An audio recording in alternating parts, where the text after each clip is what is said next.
What if PHEROMOSA was in Gen 1 OU? Now this is a really weird one to go over, because it just has to do with the stats, because everyone knows that PHEROMOSA works. It's really fast, and it hits really hard, but it has really bad defenses. But how does that work in Gen 1? Because there's just one special stat. So, how do you treat this Pokemon? Do you just give it, a super high special? And then, it just, really physically frail, but it just can't survive literally anything else? Or do you make it, where it has, bad defenses on both sides and just hits hard? And, I guess that can work, but I don't know, I feel like that kind of goes against, Pheromosa's, whole, design philosophy. Not that the design philosophy is, good in the first place. But it's weird. It gets even weirder when you think about its typing. It's a bug fighting type. Debatably, those two are debatably some of the worst types in the game. For me personally, I would argue the worst one is actually poison. But, that's probably a video for another day. But if Pheromosa were in the game, yeah, I don't think I need to tell any of you this, but it would be pretty good. And I genuinely don't know what special I would give it. I don't know if I would make it 37 or 137. Either way, it doesn't balance it. Either way, I think it's just too much. And the weird thing is, not only would it be too much, but it would be a coin flip as well. Because pretty much all the best moves you would give this thing would be 90% accurate. So it's almost like RNG in a way, where it's almost either you one-shot them, or they just one-shot you. Which isn't a very fun environment to be in. So what moves would we give this thing? Blizzard, obviously. For now, I'm just gonna keep the high special. Might go without saying, but high jump kick. It has a low kick, but I don't think you'd really use that, especially not for Gen 1. Because yeah, you're fast, might be able to flinch, but if you don't flinch it, you're just dead. Rest is kind of useless. Substitute would probably be good, just in case, or there's probably no reason to really use it, but I just can't really see anything else here. But yeah, there's Ice Beam, but why would you use Ice Beam over Blizzard? And then Low Kick, I think that's a little too risky. Toxic is useless, so yeah, you probably just use Substitute, just for the sake of you don't have anything better. And obviously the last move, to no one's surprise, would be Hyper Beam. I don't think anyone's really surprised by that. But yeah, they're all super good moves. And even though High Jump Kick's only 85 accurate in Gen 1. Or not 85 accurate, I mean 85 base power. That's still amazing. Because this thing will crit a lot. A lot. So and even then, for a lot of Pokemon, you probably don't even need a crit just to one shot. But honestly, with fighting, ice, and normal coverage, other than Gengar exactly, what can really switch into that? What could tank that? Nothing. Absolutely nothing. This thing is a menace. And there's some things I feel like this is one of those Pokemon where it's Mewtwo, where some Pokemon are just meant to be suicide. We just take out of the game. Because you have Cloyster. Cloyster's pretty good. Most of the time, pretty good for clamping, blizzards. But you put it against Pheromosa, I think you just pray High Jump Kick doesn't crit, and you use Explosion. And even then, if they use Substitute, try to bait out the Explosion, you're just done for. Most of these replays are going to be pretty quick, which might not surprise you. So we'll just get to them. Because, yeah, a fighting type. A fast fighting type with high attack. I wonder how that's going to do in a meta with normal types are the best Pokemon. To no one's surprise, it does very well. But Tauros, also ironically does well. But see, this right here. This is what I mean, it's stupid RNG. Look at that. Look at that. If that was a crit, the Tauros would have been a one shot. And, and it missed that high jump kick, and because of that, it got killed. Because that's, really bad defenses. And even then, also, this is funny, because, once again, Tauros just defies all logic. And let's be honest here.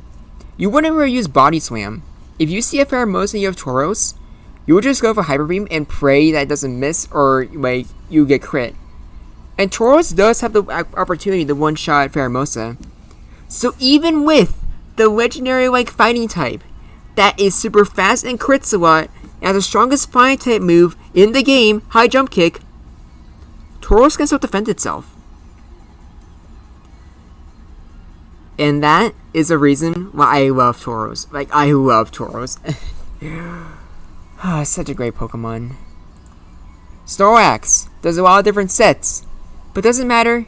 I really don't think it does. It really doesn't matter. You're gonna try to go for Reflect, you're gonna die. You can like go for like Body Slam, Amnesia. The only real sets that stand a chance against Pheromosa are Hyper Beam or Self-Destruction sets. And then Chansey doesn't really do much better. It can survive a non-crit high jump kick. Very nice. Softball doesn't heal you enough. However, like, on the bright side, that is one of Pheromosa's like few weaknesses. The fact, like, paralysis. Because the moment Pheromosa gets paralyzed, it becomes a lot easier to deal with it and also just a one-shot in return. So, you probably won't get that chance though. Like, what paralyzes in Gen 1? Zapdos, Chansey, Jolteon. Yeah, all of those just like, they might be able to paralyze it or they just get crit. And for Zapdos, like, even if you could paralyze it, you're probably better off going for Drill Peck and just trying to one-shot it.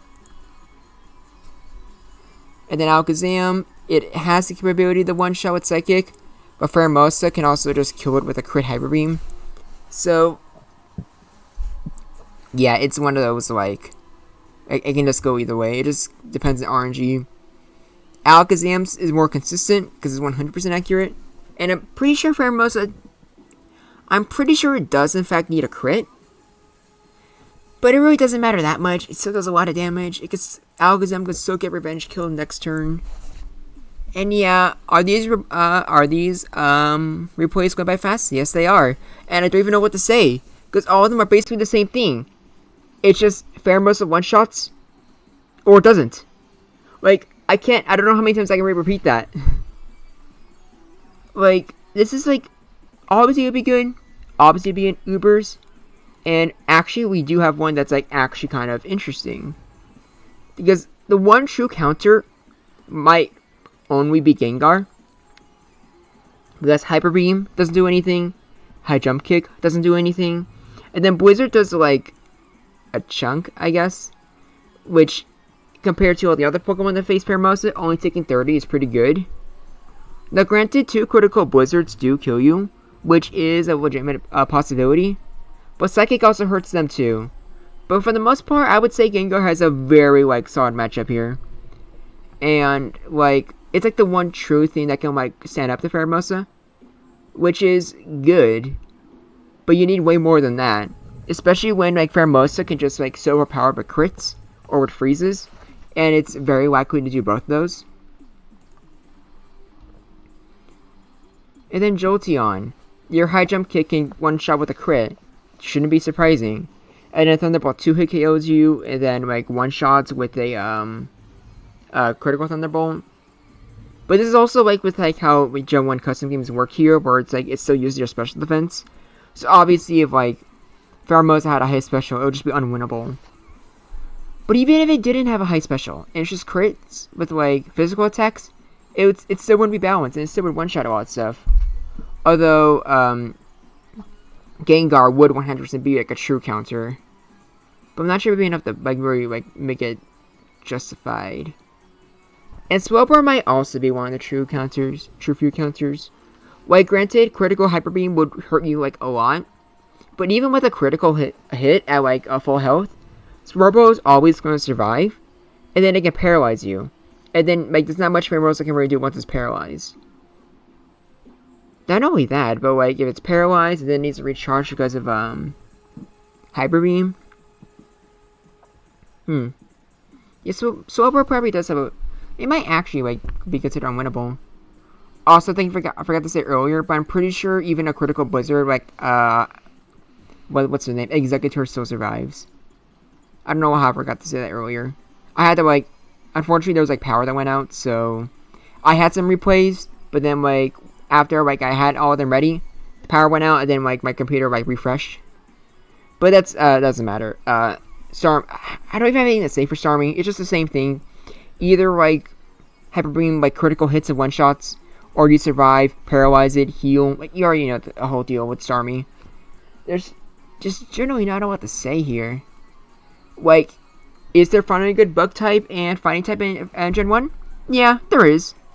But is this really how you want to do it? Like, this isn't worth it. This is not worth it. You finally have your good, like, bug and fighting type, but not at the rate where it just one-shots everything, and the meta just pray that, like, they get bad RNG and you can one-shot it or paralyze it. That's not fun. It really isn't. It's scummy. And it's not even, like, scummy like Baton Pass scummy, where it's, like, where it takes a lot of effort for, like, just to make sure, like, you know, or, not even that Baton Pass is, like, a lot of effort, but, like, here you're literally just clicking buttons. You're just clicking buttons, and for the most part, other than, like, with Gengar exactly, it doesn't even truly matter what button you press. And they just have to pray that, like, something slightly goes wrong for you. It is annoying. It really is. So here is my viability, at least in my opinion. That is a lot of stuff and could go either way. It doesn't even matter, because with crits, PHEROMOSA has the potential to, like, threaten literally all of these.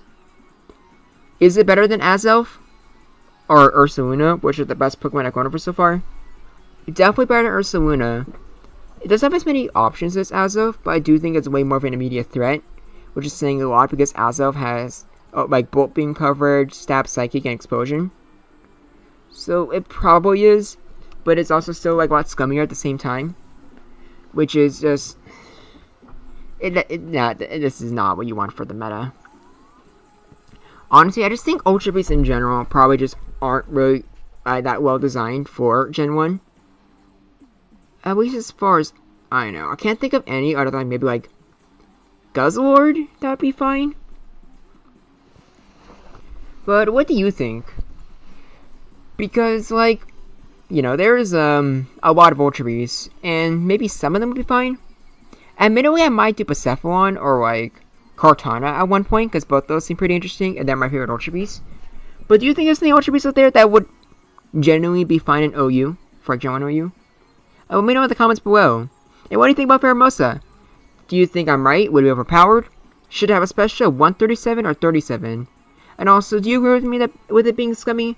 Or do you think it's just, like, fine, especially for, like, Gen 1 standards? Let me know in the comments below, and I look forward to hearing from you.